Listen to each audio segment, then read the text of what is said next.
Greg Roman, Director of the Middle East Forum, and I'm here because there's a fox loose in the henhouse of our foreign aid system, a system intended to uplift lives abroad that instead has funneled millions of taxpayer dollars to radical and terrorist-linked organizations.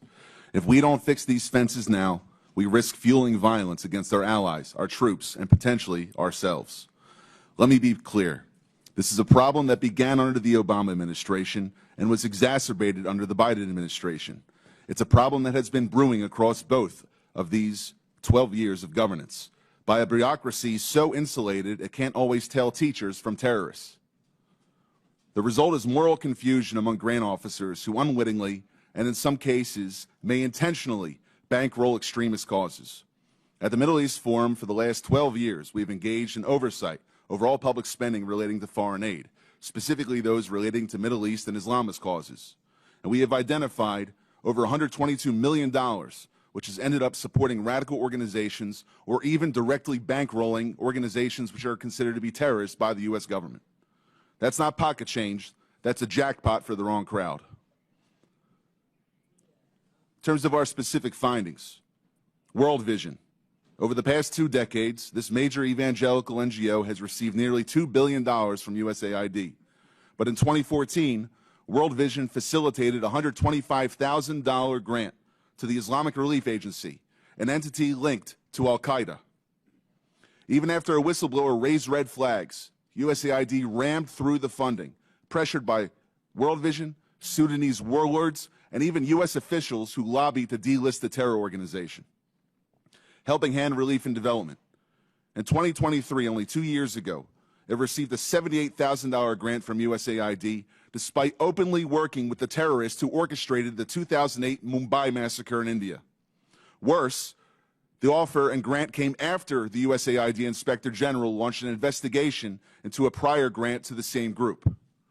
The Jamal Trust Bank in Lebanon. The USAID dollars helped pad the pockets of this financial institution, later designated by the U.S. Treasury Department as a terror sponsor for sponsoring Hezbollah. This was no mere oversight.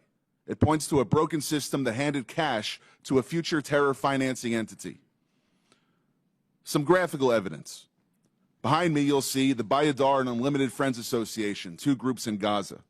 Members of the Gazan charity Bayadar cozy up to senior members of the Hamas Politburo, like Abdul Salam Haniyeh, the son of slaughtered Hamas leader Ismail Haniyeh, credited as one of the planners of the October 7th attacks on Israel, which killed Israelis and American citizens.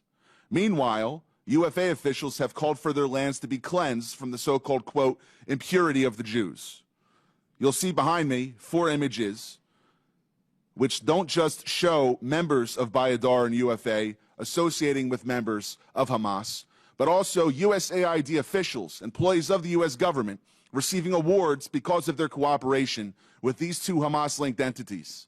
You even have a Facebook post from a few years ago, which is the USAID office in Jerusalem celebrating their relationship with a Hamas entity. I can't find anything more disgusting. And as the ranking member said, we're looking for evidence. This is not a conspiracy. This is a U.S. government communication. Lastly, masking the money trail. Billions of dollars in USAID grants are lumped under miscellaneous foreign awardees, making it impossible for Congress, the media, or the public to track who's really getting the funds. According to public testimony in another hearing in this Congress, a portion of this money has ended up in the hands of al-Qaeda affiliates in Syria. How does this happen? The oversight conducted by USAID is as weak as a house of cards in a windstorm, like handing out cash in a dark alley and hoping it doesn't buy trouble. USAID's vetting system is archaic, relying heavily on self-reported data with no real-time checks or teeth. Primary grantees are entrusted to vet their own subcontractors, even when those grantees themselves might sympathize with radical causes. In places like Gaza or Sudan, groups with blatant extremist affiliations slip through because the so-called gatekeepers have no incentive or even an ideological desire to shut them out. This isn't a glitch. It's a feature of a broken system. And here's the kicker.